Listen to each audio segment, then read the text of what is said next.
Hello and welcome to the Bunch of Punts Betting Podcast, your specialist show for football long shot bets. Joining me as ever, Matthew O'Regan. Hi, how are you? Yeah, I'm all right. And if you're watching on YouTube, you can see we've got a special guest this week. Scott, how you doing? I'm good, thank you. I'm good. Thank you for the invite. Hey, thank you for coming on. Thank you for coming on. It's Scott REDFEARN. You might know him on Twitter. I'm just looking at his pinned tweet on Twitter. An outrageous outright £15 tenfold returned a bag and a half of sand. So we've got him in with it being international break. We've got to focus on outrights, and that is your speciality, I would like to say, isn't it? Well, yeah, that's definitely my focus throughout the season. Probably not the best time right now for certain outrights, but there's always a bit of value around there, even towards the end of the season. Always an opportunity. But definitely an outright guy. Yeah, and coming up on today's show, we've got non-league nerds as ever. Non-league day Saturday, a few EFL picks, and then outrights and a group Trixie. 3 teams, 1 each. It turns, I think it's just under 50 to 1. But before we get into that, last week's show, I had a stinker. No winners. So I'll quickly move on because Matthew, you had a way better time of it. Yeah, I had some nice big winners there, but I feel greedy because Gonzalez, that would have been about another 11 points added on if Gonzalez was booked. It was 2 clear yellow card tackles, fouls, and he weren't booked, and Believer was. So still, I think about 9 or 10 points profit personally on that weekend because Minter hit about 8 tackles, Tamworth 1, Pierce scored.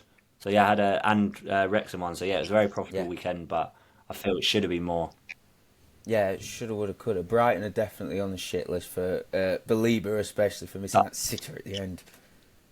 Him, Hinchelwood and Minter both missed 3 and golden opportunities. Yeah, we definitely should have beat City, but oh well. Yeah, it's just reminded me actually, 2 of the 4 we put up for the Yankee got up. It was 1.1 point staked in about 0.95 back, so it was a loss. But if Brighton would have took that chance, we would have been into a nice winner. Yeah. Oh well. Yeah. Oh well, right, that's it. We've got a point on everything unless we say otherwise. So let's get into it.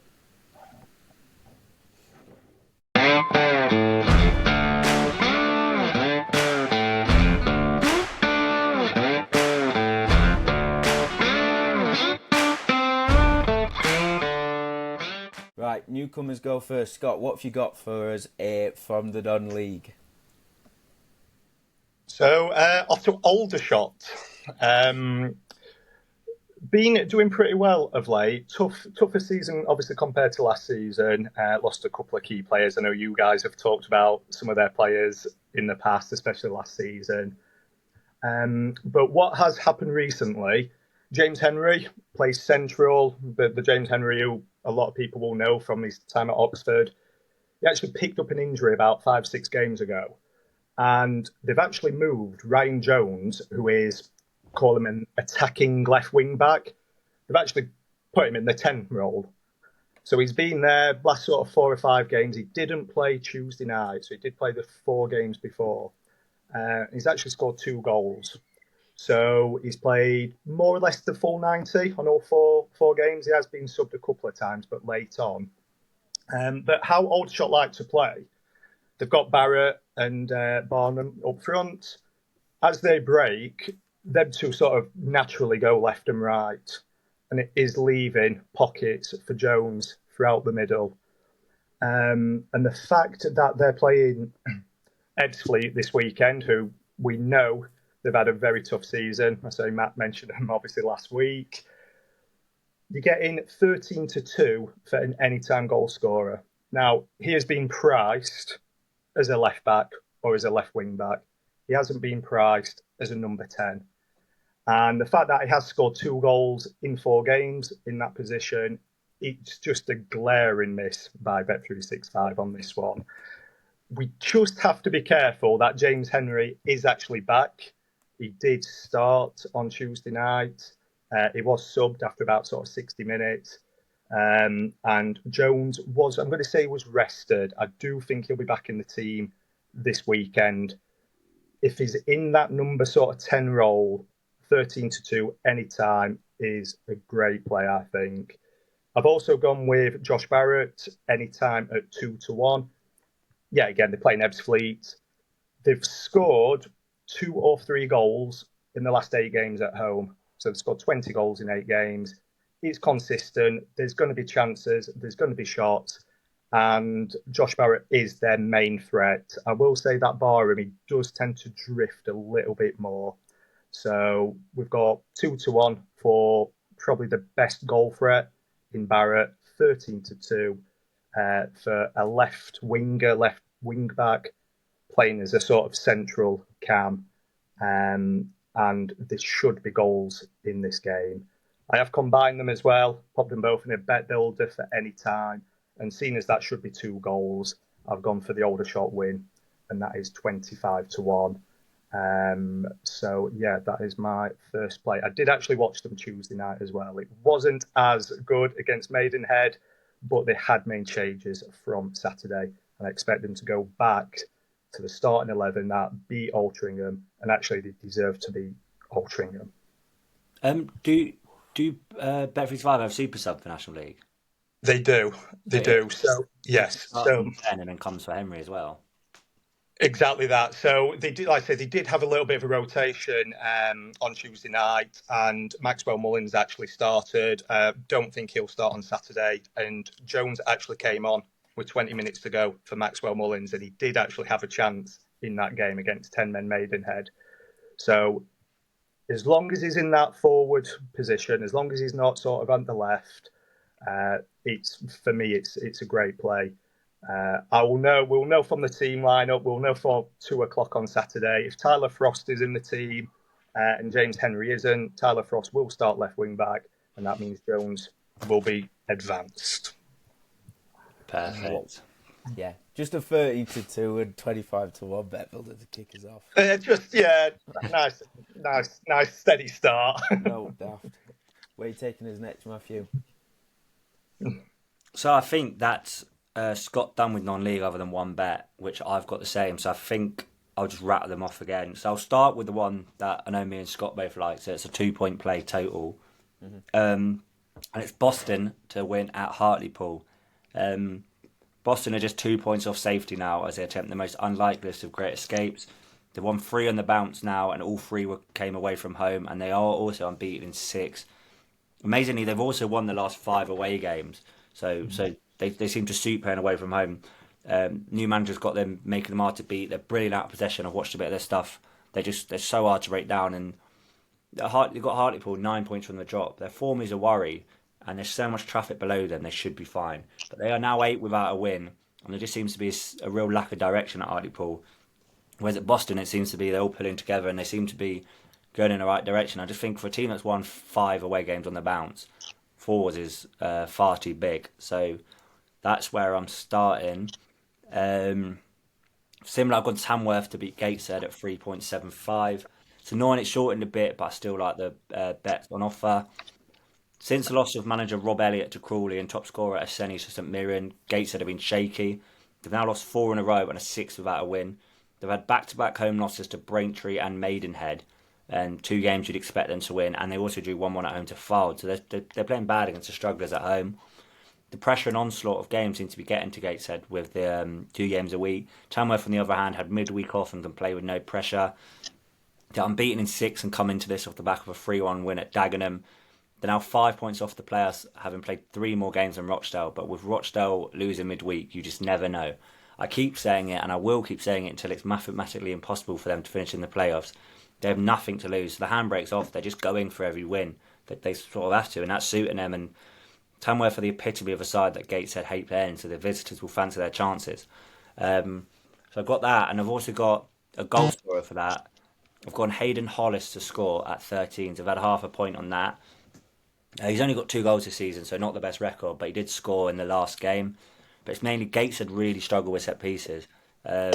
In recent weeks, Honorisa for Maidenhead, Harry Davis for Fylde, Kirk for Sutton, Green and Rowe for Boston, Cordner for Ebbsfleet and Annesley for Braintree have all scored against Gateshead. And that's dating back to about Boxing Day, so there's probably more before that. And they all play for the unfancied teams, bar Sutton. So like all underdogs that come in, their way of beating or getting points against Gateshead is set pieces. And I think Tamworth will play like that again. So Hollis at 13s is very tempting. So I've had half a point on that. I've got four more for us here. Dropping down to National South, I've gone Dorking to beat Boreham Wood at 3s. I always seem to back against Boreham Wood. I don't have an agenda. I'm just not as keen on them as the bookies always are. We were chatting about it the other day about bookies. Bookies seem to rate certain teams and hate certain teams. Like Newport's a team the bookies seem to hate, and Boreham Wood are a team the bookies just seem to love. And I'm just not having them as at evens at home to Dorking. Worthing seem to be running away with the league and have a favourable wage up to Welling on Saturday. So this puts the pressure on the sides below them to win, or the title hopes are gone. They've also got the threat of Western-super-Mare coming up, who may sneak into playoffs. So it's getting to the pressure time with Dorking need to win. Both sides are level on points, but I just think Dorking are a better team. Dorking got their first loss in 12 this weekend, and that makes me like the bet even more, because we've all seen what Mark White's like. We see what he's like after a loss, and I think Dorking losing, I think he's going to shove a rocket up their arse, and I think they're going to come out all guns blazing. I think they'll blow Boreham Wood away. So they have the second best away record in the league as well. So them at 3s, I think, is big. Same league, I've gone Enfield to beat Slough, and both teams to score at 7s. I've said it already this episode, and I'll keep saying it until the end of the season, but Slough on the beach is a good way to back against a team on the beach, and they had a chance to play us, but an awful 2025 has seen them slide down to the bottom half of the table. Enfield looked doomed, but they're fighting for their lives, and now move 5 clear from safety after 3 wins on the bounce. Most notably coming from 2-0 down to beat Truro 3-2 with 2 stoppage time goals. And it's one of them, the different trajectory of both sides, and I think it just makes Enfield an appealing price at 7s. Then from the Ishtam Prem, I've gone Dulwich to beat Dover at 4.2. Dulwich are shit, but the bet is more about backing against Dover, who are, if you look at the last 10 games in the league, Dover would be in the bottom 4. They've gone from being miles clear at the top to risk of missing out on the playoffs. They also rank 16th for home form, so aren't the best at home. So even though Dulwich are a bit shit, I'm taking on Dover at 4.2. And finally, I've gone Frome to beat Basingstoke at 4s. I'm all over the double chance of this, obviously, as a single, but for the purpose of the long shot, I'm having the win. Basingstoke have won just twice in 2025, whereas Frome have lost just twice. Frome are showing fight, losing just 1 in their last 8, whereas Basingstoke have won just 1 win in 10. They're only 6 clear of Frome, having played an extra game, so the pressure is on. I think in front of a big crowd with the threat of relegation, I think Frome can sort of go in ease mindset against Basingstoke with all the pressure, and I think that suits them. So 4s for Frome's to go to Basingstoke and win. Lovely stuff. That's it for... No, it's not. I've got a pick for non-league this week. Halifax 11-4. You're coming to play? Yes. Yeah, if it's all right. Halifax 11-4 at Oldham. Maybe. Yes. They've got a chance to leapfrog them in the table. You've got the second best away team in the division. They took 33 points against Oldham, who I was shocked because I don't follow it as avidly as you boys obviously do. But they've only won one of their last 9. In fact, they've only lost one of their last 7. There's more than a real playoff push on the cards for facts. As I say, they've got a chance to leapfrog Oldham in the table if they win at Oldham. And since the FA Trophy in mid-Jan, they've won 5 of their 9 away games. And I just think heads have gone at Oldham. The fans hate the squad, hate the manager, Mickey Mellon. They're not having him. And to be fair, you look at the policy, it's been to sign like mid-30s old EFL big hitters. And you were telling me they hate Jimmy Norwood. Yeah, because they just think he's a fat cunt. He's always in Nando's, yeah. They are not happy. And I'm just looking at Halifax results. They lost to Dagenham midweek. Should have probably won. The Dick Sutton, beat Yeovil, beat Forest Green, drew at York, drew against Rochdale. They are cooking at the minute, and they're better away from home than they are at home. So even though they've got one of the smaller budgets, but I'd say bottom half budgets in the division, They've got a gaffers who's got them punching well above their weight, and as we turn in towards the home straight, I just think this is two clubs trending in completely different directions. So, 3.75. I'm gonna mix it. I'm gonna mix it with the non-league nerds and have a go. But yeah, that's it now for non-league nerds. Naps, best bets, all that good stuff from the EFL. Scott, you kick us off again. This will not be beaten. This will not be beaten. This will not be beaten. This will not be beaten. This will not be beaten. It's going to get beaten. So, I'm going to look at Swindon. They are playing Accrington this weekend. Accrington, a bit of a funny side. So they rank the highest, or the worst, should I say, in terms of discipline. So they've got more yellow cards than any other team. I think they've got 111 yellow cards, and I think it's Crewe who is second, and they're like 90-something. They give away the most fouls, therefore giving away the most free kicks. They are up against a Swindon side who have got a bit of height. Ian Holloway has done really, really well with Swindon. I was very negative Swindon up until he came in, and it did take him a while to get going. I actually did have them as a bit of a long shot to get relegated pre-season, but they made the change with Kennedy, and it's worked really, really well. They've got Harry Smith up front. He's a bit of a character. He's a big, tall striker. He wins a lot of headers. He basically ranks like in the top 3 for aerial duels, headed shots, and he's up against 2 centre-halves who joined Accrington in January. So there is Ben Ward, who this is his kind of first real stint at league football, first proper run in the team. And then Devon Matthews, who was signed from Curzon. He was Curzon's best defender. Probably one of the reasons they've actually dropped off since he left. So I was really looking for angles around set pieces, set plays, headed goals, just because I think that's going to be Swindon's best opening or best chances to score. But unfortunately, the markets are a little bit limited in terms of yellow card, player yellows. Devon Matthews and Ben Ward, they've got the highest foul rate for Accrington as well. They're both averaging just under 2 fouls per game. So I've just gone nice and simple. I've gone for Harry Smith anytime. That's just above 2-1, so 21-10. And that's on Bet365. It is much shorter elsewhere. I've also gone with Will Wright at 10s, so half a point to score any time. Now, he did score a free kick in his last game. I think that's the only downside. I wouldn't expect him to score 2 free kicks up, a long-range strike, 2 games running. But I think he has done before. But I just think there's going to be a lot of free kicks, a lot of opportunities to Swindon. And with there not being necessarily like a set play market in League 2, Will Wright anytime 10s and Harry Smith 21-10 anytime.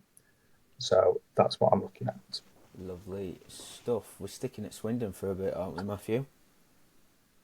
Yeah, so Scott's basically nailed it with that explanation, so I won't bore everyone with it, but I've gone Swindon win and both teams to score at 4s. That's basically it. Just Swindon are free scoring at the moment. Aki a bit shit away from home, but I see them nabbing a goal, but it wouldn't surprise me if Swindon put 3 or 4 past them. Lovely stuff. I want to go to Carlisle next because they host Bromley. And I just can't believe they're favourite team. My favourite team. I love them. I literally love them. What's not to like? Andy Woodman hates passing football. They've got Michael Cheek up front. He's in the running for the Golden Boot. I don't know. I know they don't call it that in the league, but 33, and he's never played in EFL. And they've also just got Harry McCurdy. Well, he played the other night, then he scored a sumptuous chip. He's a character. I just love him. But the bottom line here is the price is too big. You can get him just over 2-1 to beat Carlisle. The concern is, and when I originally started looking into this game, I was thinking 0-0. because since Mark Hughes has come in at Carlisle, he came in off the back of the 5-1 defeat against Swindon, inherited a side, rock bottom, 4 points adrift, and they were conceding over a goal and half a game. They're still rock bottom, they're 9 points adrift, but now they're only conceding 0.88 points a game, so he's halved the goals against, basically. But they're still drawing too many, they're still losing too many, and it's getting to the stage in the season now. Well, it's well past it for Carlisle, but they need to start going for wins and not draws. So I just think that opens this game up a lot. And Bromley have proved over the course of the season that they are very savvy operators, even though they're new to the division. They're very savvy operators, and even though they are often fine margins, I just think they've got too much street nous to get past Carlisle here, especially if Carlisle do go for this game a bit more. I think Bromley will just pick them off. And Bromley, if they've picked up throughout the season, they were averaging like 0.3 points at the first 4 months, and across the last 4 months they're averaging 1.5 points. So steady improvement as they've got to grips with the division. So I expect their good form to continue. You along similar lines, Matthew? Yeah, I'm on Bromley win as well, so another 2-point play for us. You basically said what I was going to say. So I said, as I mentioned earlier, the bookies, for some reason, there's been quite a few times where Carlisle have been very backable against. The bookies seem to still cling on to some sort of hope that Carlisle are good, and they don't like Bromley either. So it's definitely a mismatched price. And Bromley have taken more points away than at home. So being the underdog seems to suit Woodman. Carlisle were 4 games unbeaten, but in this run they only won once in this time, then went on to lose back-to-back games and now put 9 points adrift. And you sort of nailed it with the onus is on Carlisle to attack. They can't go for draws anymore. They have to win probably at least 5 more. The way Tranmere are playing as well under Crosby, probably 5 more times in the last 9. So big ask, and I just think they don't have the attacking quality to break down a stubborn Bromley. They've scored just 3 in their last 8, and it's asking them. Bromley can set up how they always set up. Hughes is asking Carlisle to play a different style of football than they have under him, and I think it's going to go down in tatters. So Bromley win at 3.1. I'm on as well. Snap. I'm just looking, Scott. You've got goal scorer treble. We'll save that for the long shots at the end. Matthew, do you want to get stuck in early kickoff in League Two? Yeah, I do. Crewe are my favourite EFL team. Got a mate that supports them, so I go watch them sometimes. And last season, they were another team that was always overpriced, and I'd always back Crewe, and they seem to be the same again this year. So when we last took Crewe on the pod, they went and beat Chesterfield 3-1. Since then, they've failed to win their next 3, but they're still 1 point off the playoffs and just 6 off the autos. And I've got written down that they just epitomise League Two. It's just League Two is just batshit crazy. You can't predict it, and so unpredictable. And therefore, I'm just, as you'll see with the rest of my picks, I'm just happy to lean towards some of the bigger price underdogs this week. And I just think Crewe at 3.8, it's too big. County is similar. They're 2 points off autos, but lost 3 of the last 4. They're very unpredictable. Alex Bass, key component of Notts County this season, is injured for the season, and the backup Sam Slocum is diabolical. He's so error prone, and that again, with Crewe being good at set pieces, game suiting Crewe perfectly. I just think they'll target Notts County, especially with set pieces, get men round Slocum, and I can see them winning. I just see it's playing out very similar, whatever the word is, to their win against Chesterfield, who plays similar football to County, and I just see a repeat of that. So Crewe win at 3.8 is my next selection. Yes, it's another 2-point play. I'm on exactly the same. Although I've been a bit more brazen than Matthew. It's 4.1 with William Hill, I think. The only difference is you don't get the early payout if you back it on William Hill, if you can. I'll have William Hill with you. Just make it easier. We'll go for 4.1 on William Hill. A Lee Bell side is not the type of team to give up a 2-goal lead. So yeah. That's going to be brilliant clip when they draw 2-2 after 2-0 up. Yeah, that's definitely going to happen now. It's annoying. Well, it is a bit annoying, but there's nothing we can do. Originally, I think I had it jotted down at 4.4. Crewe, they've been shortening. The money's coming from, which is good. Not much to add apart from Magpies are in a bit of a blip recently. You saw it coming a while ago, didn't you, Matthew? Fans weren't having their performances. Yeah, typical. The only game they fucking did win was against Grimsby when I backed them. But yeah, I just think Crowley was. County fans don't like to admit it, but Crowley was brilliant, and I think him leaving sort of stifled the creativity. Jones is in and out the side with injuries, and as I mentioned, Bass injured now. McGoldrick's coming back, which should help them, but they had to recall Junior Mariah because of injury issues. I don't know, it's just something's not right at County, and I think, like I said, Crewe are the one team I'd want to back against County. Crewe are just perfectly suited for this game.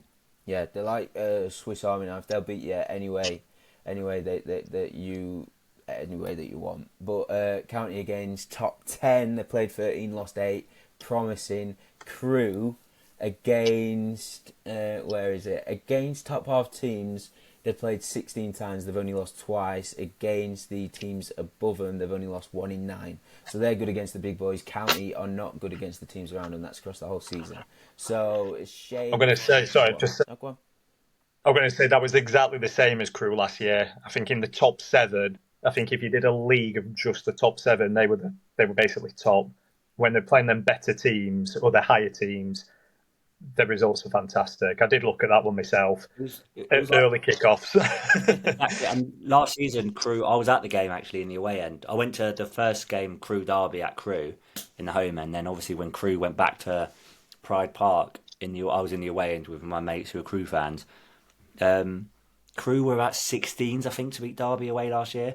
My mate had a bet Crewe to win and Mickey Dimitro to score about 100-1, I think. He cashed it out, he bottled it. But Crewe won 3-1, stifled Derby completely, and that was a team who he came second in the league above that year. So, yeah, Crewe were just perfectly suited to playing away at sort of the fancy, better teams. Brilliant against the big boys. That's Crewe at 4.1 with William Hill.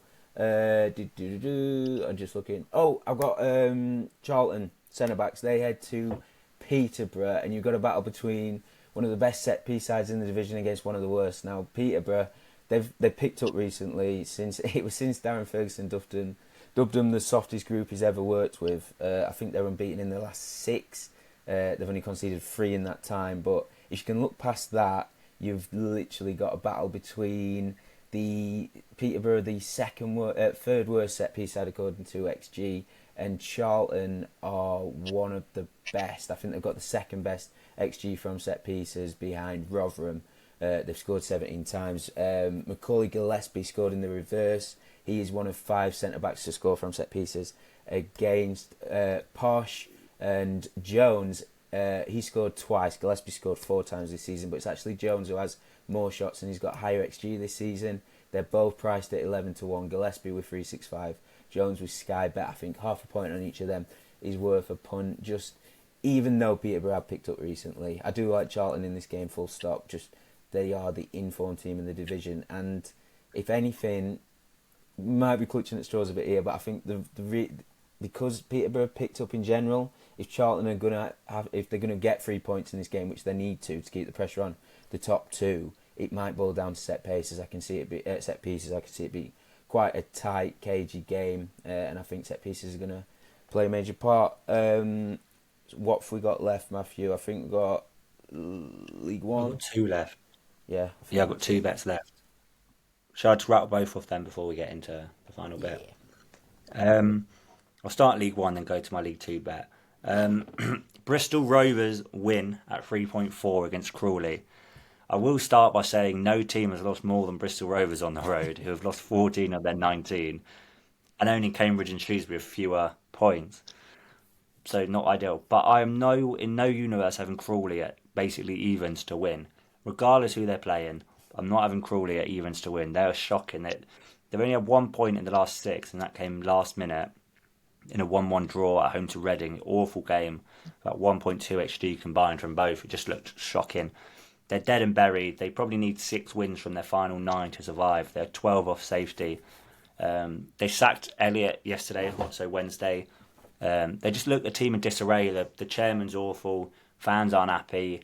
Sort of civil wars going on in the club, sort of. It's just a team that aren't all pulling in the same direction, just accepted relegation, whereas Rovers have been brilliant at home under Calderon since he's come in, but struggled away. But they've still been a good side. And as I said, Crawley in disarray. Rovers is sort of a synergy at there, and He's breeding a few of the young players in, like Kofi Shaw's come in and done well. The Rovers are looking a bit better despite their away record being shit. And I just think Rovers aren't good, but it's just a price play against Crawley. Like, why are Crawley even? So yeah, 3.4 for Rovers. And then I've gone Gillingham win at 3.3.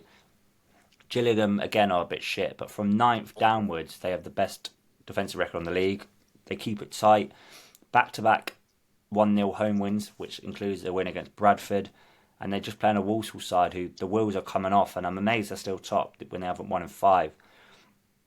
As I said, I normally hate backing for a team that are on the beach like Gillingham, but I think in certain cases, like when you've got your Stevenages and stuff like that are happy regardless where they finish, when they stay up, fine's back against it. But Gillingham, I think there's so much more expectation in Gillingham this season, so I think Coleman will see this opportunity as a time to just motor up the league and sort of, because I know it's all the same. You either go up or you don't. But I think finishing 11th or 10th is a lot better, obviously, for Coleman's reputation than finishing 19th. So I think Coleman will use the end of the season to motor up the league. And I think, but there's not much pressure on. So I just think that suits Gillingham. We've got a Walsall team, awful form, and they've got I didn't write it down. I think it's Wimbledon, Vale, and Donny in the next 3 after. So the only sort of on Walsall to go and win this before the pressure games, and they're not dealing with pressure well at all. And I just think, yeah, Gillingham at home 3.3 are to beat Gritty.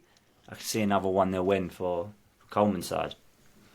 Lovely stuff. That's that for that section. Right, we've got a bonus section here now, outrights. And no, as Scott, as you said earlier on in the show, there's never a perfect time to do outrights. You just pick them as and when they come up. But you still managed to find a couple of us for this show, haven't you? Yeah, we'll go back into the National League. So, going to look at a team who were really, really fancied at the start of the season, which is Southend. It's gradually been getting better. They are unbeaten in 8. They've won the XG battle in the last 11 games. Big game against Eastleigh this weekend. They are away. I really do think they need to get a positive result in that one for this bet to really kick on. But you can get 7-2 for top 7.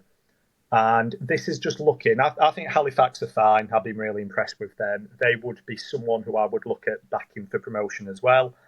And it is the other teams. Oldham, they dropped this time last season. I think that's how me and Matt first started talking to each other. You've got Gateshead, who Matt's already mentioned, finding it tough. Rochdale have been a little bit inconsistent. And Altrincham had a really tough run of away games, picked up some points, have started their run of home games, and I think they've lost 4 on the bounce. So a bit like Colchester in League 2, Charlton in League 1, Coventry in the Championship, we're just looking for that team who is going to make that late run.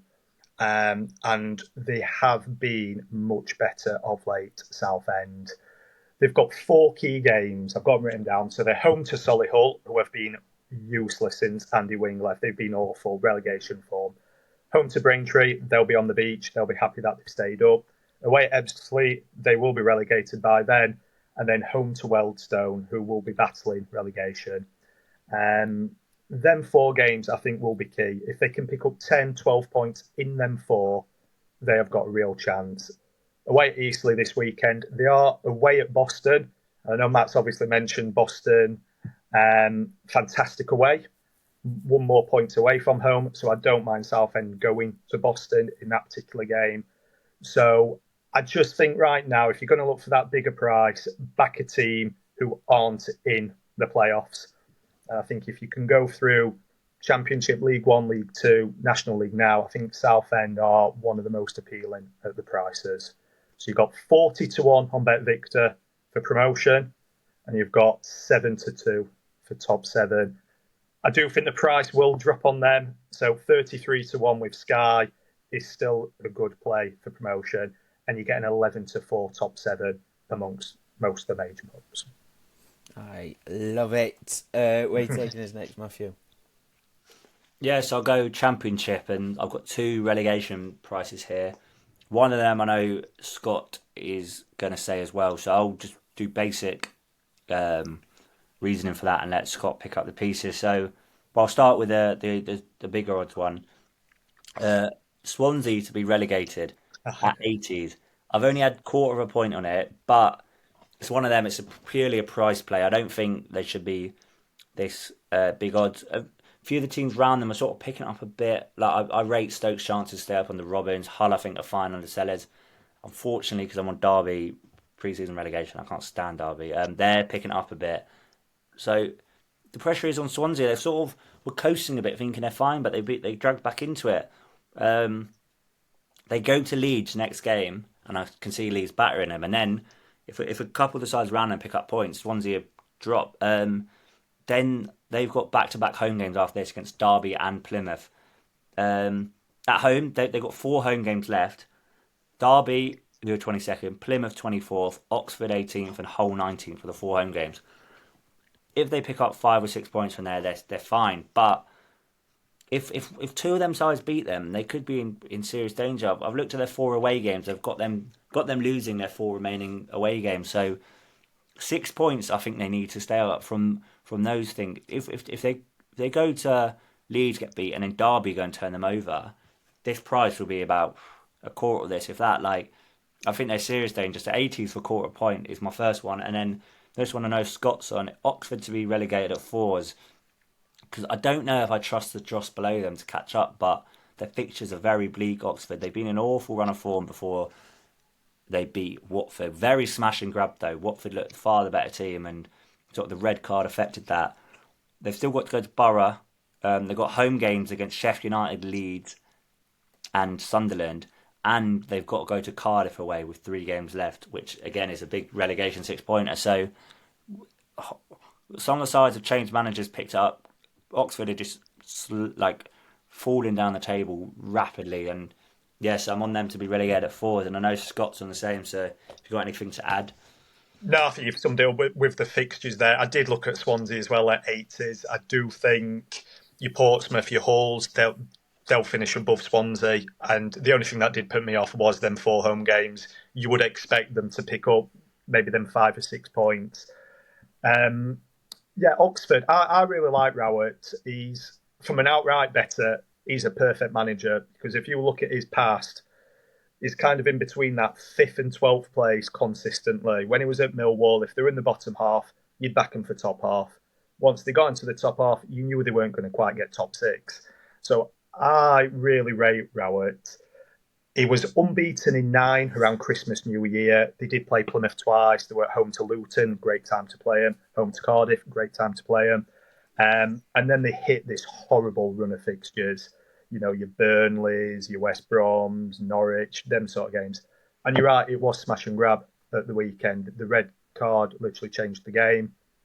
And I've actually circled that Cardiff game away at Cardiff. 3rd, with 3 games to go.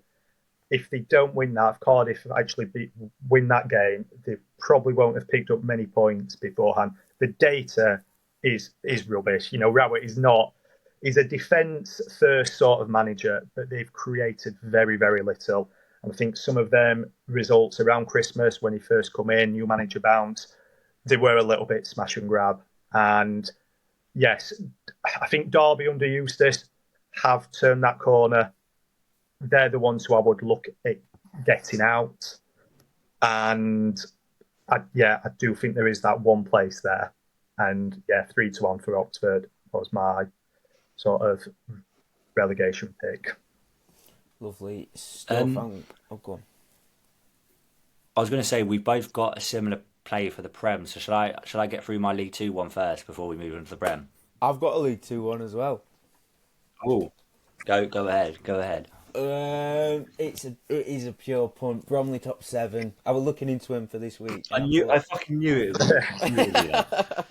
I've been looking into him all of yesterday, and I've convinced myself. You know what? These have got a good old chance. They're 6 points off it at the minute. There's only 27 points left to play for.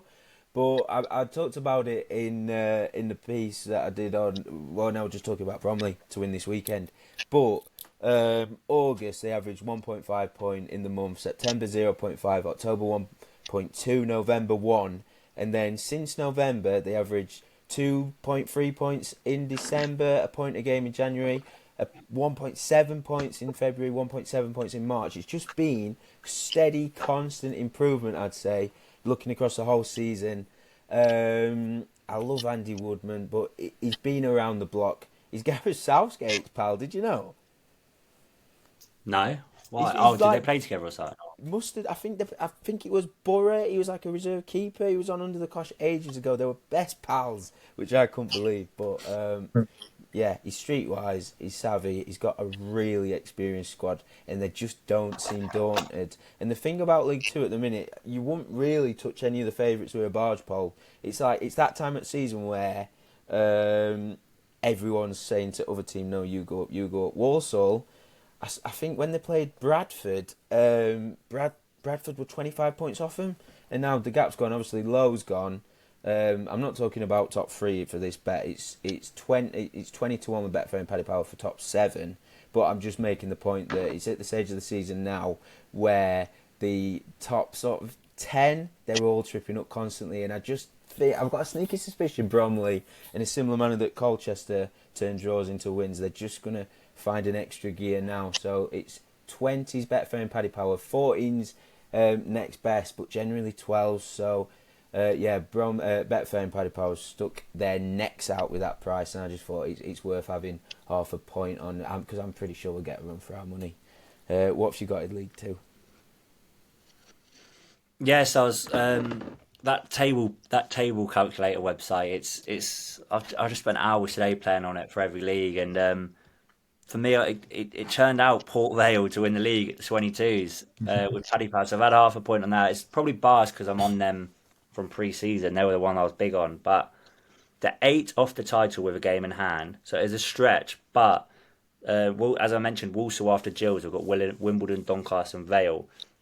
And we speak a lot about it. Momentum is just massive at this point. So Vale have just had a hit and miss run, and they're just beating MK Dons 3-0. Could have been 5 or 6, blew them away, and they've got very, very winnable back-to-back home games, Barrow and Morecambe. And if they win both of them, they then face Walsall, and they could be a couple points off Walsall, who are top at the moment. And I just think that you put a cat amongst the pigeons. They win those 2 back-to-backs, and then go and beat Walsall, 4 wins in a row, and there won't be many teams that can stop them. I think Darren Moore, I don't really rate Moore as a manager, but I think he's learned that he's got the best attack in the league. Just let them play. He's got Stockley, Tallage, and Curtis, and in the win against Dons, all 3 of them were brilliant. And them 3 continue with the synergy they've got, and they've got good defence. They've just got brilliant team all round. And I think once they start winning, if they win Barrow and Morecambe, you won't be able to stop them. So they still got to go to Walsall and Wimbledon, and real 6-pointers there. And I fancy them to win against both of them. I just think 22s with Paddy Power is far too big. Good stuff. Right, last few angles from the Premier League. Do you want to tell them, Matthew? Yeah, so you told me about this angle like a week or so ago when we decided we'll do outrights a show, and I was like, nah, sit that your arse, no chance. And then, as I said, I've been on the table predictor, and I've had Fulham coming 7th so it sounds stupid, but I'm backing them to come top 6, half a point at 17s, and it sounds stupid again. I'm not saying Fulham are going to come top 6, but it's purely a price play in terms of you compare their price to everyone else in that sort of conversation. I just think it stands out. They just, as you mentioned, a lot of their teams, they still got to play a lot of the teams above them in the league, which is where they're best at. And Fulham have sort of the same situation as Brighton do. We struggle against the shit teams this season. We drew at home to Southampton, drew at home to Ipswich, drew at home to Arsenal, drew at home to Wolves, drew away at Leicester. We struggle against the shit, and Fulham are the exact same. So they've still got to play Bournemouth, City at home, I think. They've got a nice run of fixtures for them, and I just think, 17s, I'm having half a point and then finish top 6 is just a standout price, considering I think they're 2 points behind us and we're about 3.25 for top 6. So, just to get like nearly 5 times our price is just ridiculous. Yes. So I'll just reel you off the league table and I'll tell you the prices. Forest are in third, 54. They're 6 points ahead of Chelsea, 49. City, 48. Newcastle 47, Brighton 47. Then it's Fulham, Villa 45, Bournemouth 40. Now, compare that with the odds. These are Betfair odds. These are just the ones I jotted down in front of me.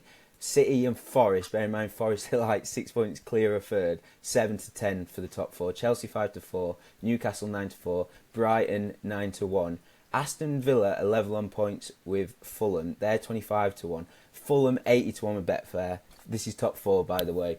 But this is what got me thinking. I just can't get my head around it. And I did some digging. Fulham have got the best record, as Matthew said, against top half teams. They're averaging 1.66 points per game. Next best is Brighton. Then it's Bournemouth, Man City, Villa and Newcastle, and Chelsea at the bottom. They're averaging about 1.08.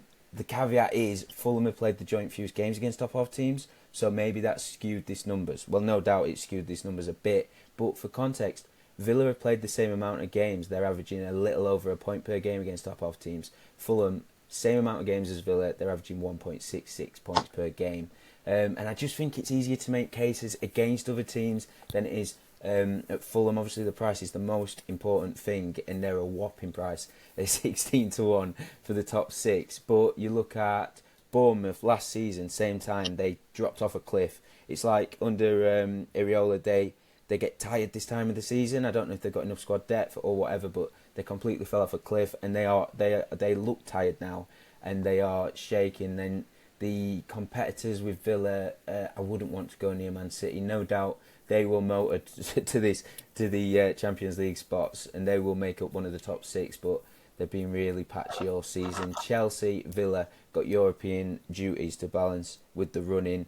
Obviously, Chelsea are in the tin pot Europa Conference League. They've got a massive squad, but they are expected to win the competition, and they're expected to go all the way. And at some point, with my rose-tinted glasses on, that might have an effect. Fulham have just won the League Cup, first trophy in 70 years. Of course, this could go one of two ways. They could either build on it as momentum, or they could just fizzle out.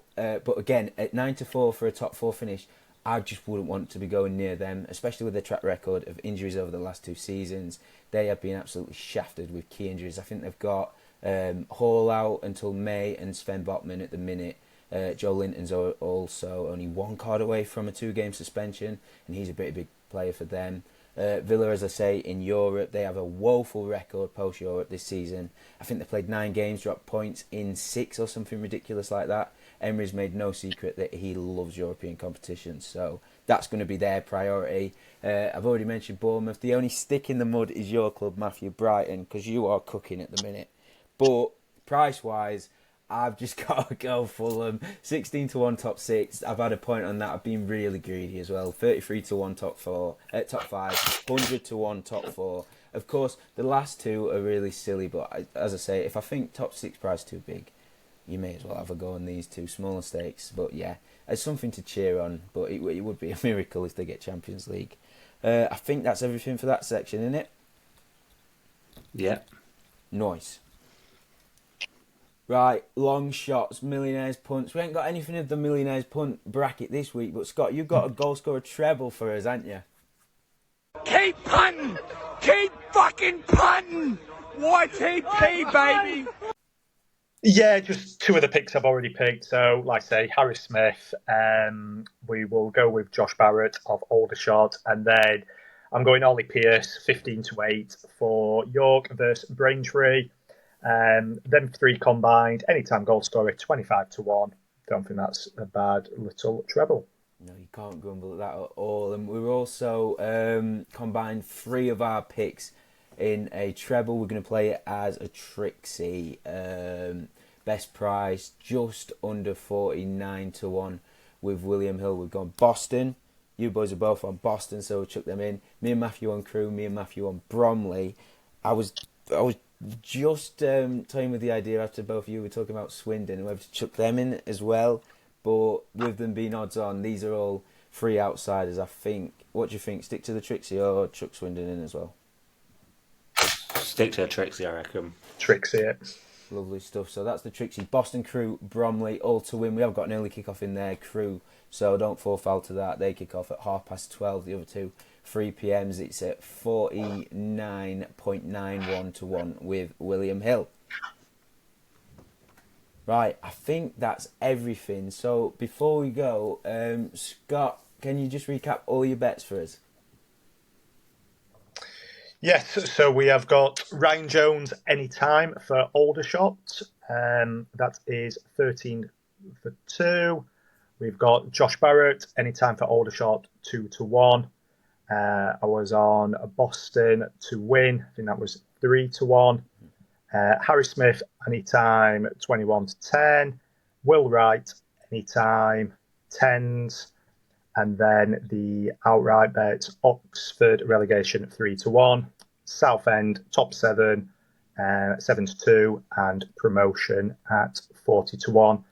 The goal scorer treble we've just mentioned. So Smith, Barrett, and Ollie Pearce 25s, and then I also had the Aldershot one. So Jones, Barrett, both anytime, and Aldershot to win, which was 25-1. I think they were mine.